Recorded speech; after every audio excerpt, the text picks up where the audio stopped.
Hi, I'm Steve Trenholm, a director in the tax group at Gallagher Flynn. Today's topic is going to be some tax planning tips around the recent legislation that affects 2018 and beyond. One of the major changes that took place, especially for people in high tax states like New York, California, and unfortunately Vermont, is the limitation on state, local, and real estate taxes. Our old planning technique of making sure that you pay your last quarter state estimated tax or your last real estate tax voucher prior to the end of the year so that you get the maximum deduction in 2018 won't work anymore because unfortunately you've probably met the cap of $10,000. There are still planning techniques, they're just a little bit different. The next itemized deduction that I would like to talk about is the loss of the miscellaneous itemized deductions.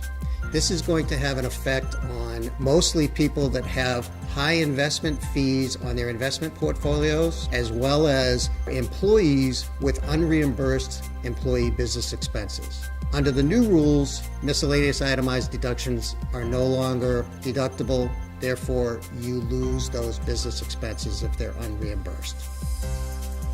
The next area I'd like to talk about is the increase in the standard deduction. For individuals married filing jointly, the standard deduction has now been doubled to $24,000. And for individuals filing single, it's been increased to $12,000. What this means basically is if you're married filing jointly, in order to take any benefits of itemized deductions, you would have to have more than $24,000 worth of itemized deductions to get any benefit.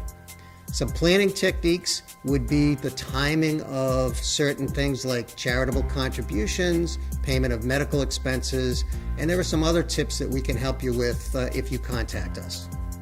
Now I'd like to talk about some entity level changes that have taken place and some planning techniques around those changes. If you are a C Corp, which means you're taxed at the corporate level, the tax rate has dropped from a top rate of 35% to 21%. There are many planning opportunities with that drop in tax rate.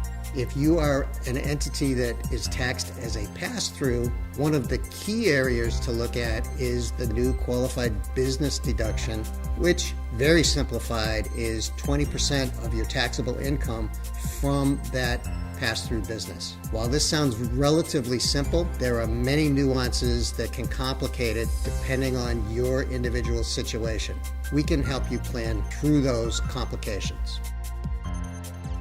Part of the legislation changed the definition of a small business to include any business that has average annual gross receipts over the last 3 years of $25 million or less. This allows people to adopt the cash method of accounting, but it also changes the way that you can account for your inventory.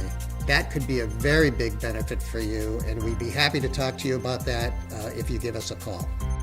Another area to consider before year end are the increased expensing limits and the increased bonus depreciation limits.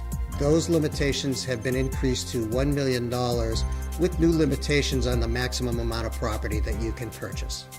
Not only has bonus depreciation been increased from 50% to 100% bonus depreciation, but it's also now available on used property, as opposed to under the old rules, it was only on new property. One last planning opportunity that I would be remiss if I didn't talk about, since it's one of my favorite subjects, is the opportunity zone. The legislation put into place a new provision that says if you reinvest your capital gains within 180 days in an opportunity zone fund, you can defer the payment of capital gains tax up to the time that you dispose of the opportunity fund or December 31st, 2026. You also could be eligible for between a 10 and 15% reduction in the original capital gain that's taxable. But the biggest benefit comes if you hold on to that qualified opportunity fund investment for more than 10 years Any appreciation on that from the date that you invested in the fund to the date that you sell the fund is tax-free. We can assist you with the tax planning so that you can take advantage of this wonderful benefit. Another area to look at as you're doing your year-end planning is your state tax nexus in light of all of the recent events and increased enforcement by states relative to sales and income taxes. While we've talked about a few planning techniques for year-end, there are many more that we can assist you with. Please contact the trusted business advisors at Gallagher Flynn so we can make sure your individual situation is totally covered.